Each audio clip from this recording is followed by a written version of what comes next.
Welcome to my YouTube channel, Family Drama Files. Please like, share, subscribe for more emotional videos. My brother stood in court and looked straight at the judge. He pointed at me and said, "He never cared about this family. He never paid attention to anyone except himself." The courtroom became silent. I did not argue. I did not defend myself. I simply sat there and waited. Then the judge opened a file that nobody expected him to see. He looked at my brother's lawyer and asked, "Do you know what this man has done for the last 31 years? The lawyer froze. My brother's confidence disappeared. And in that moment, the entire case began to fall apart. Stay until the end because what happened next shocked everyone in that courtroom. My name is Robert. For most of my life, I worked quietly without asking for praise. When our father died 31 years ago, I was only 22 years old. My younger brother Kevin was still in school. Our father left behind debts instead of wealth. The family business was failing. Bills were piling up. Everyone expected the business to close within months. I made a decision that changed my life. I gave up my dream job and stayed behind to save the company. While my friends traveled and built careers, I spent every day working from sunrise to midnight. I paid our father's debts. I kept the business alive. I paid for Kevin's education. I helped him buy his first house. I even funded part of his wedding. But I never talked about it. I believed family should help family. Years passed. The company slowly grew. What started as a struggling business became a successful operation worth millions. Then everything changed. After our mother's passing, the ownership documents became a topic of discussion. Kevin suddenly claimed that he deserved most of the company because he was family and had a right to it. I reminded him that ownership records clearly showed who had invested decades of work and money. He refused to listen. Soon lawyers became involved.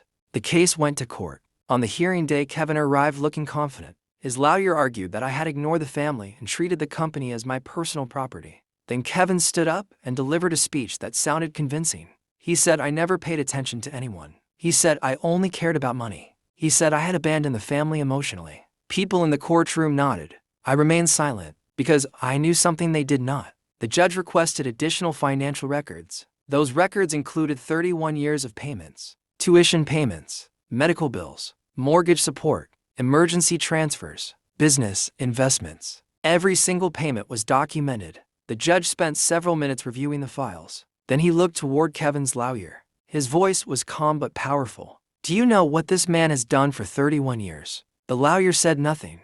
The judge continued. "This man paid your client's education expenses. He paid family medical bills.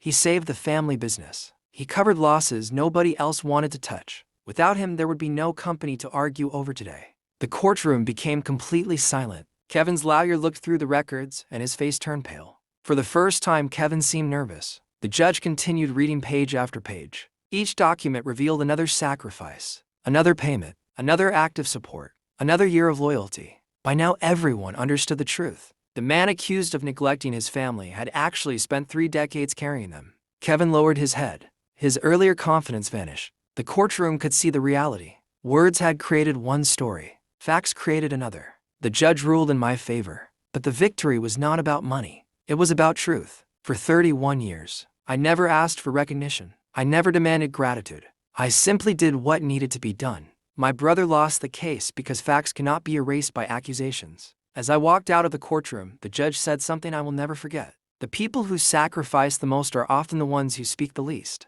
That day, my brother finally realized that silence does not mean weakness. Sometimes silence is proof that the truth can defend itself. I did not win with words. I won with 31 years of sacrifice and undeniable proof. My brother lost the case because facts always outlive accusations. That day, everyone learned one lesson. The truth may stay silent for years, but when it finally speaks, no lie can stand against it. Please like and subscribe.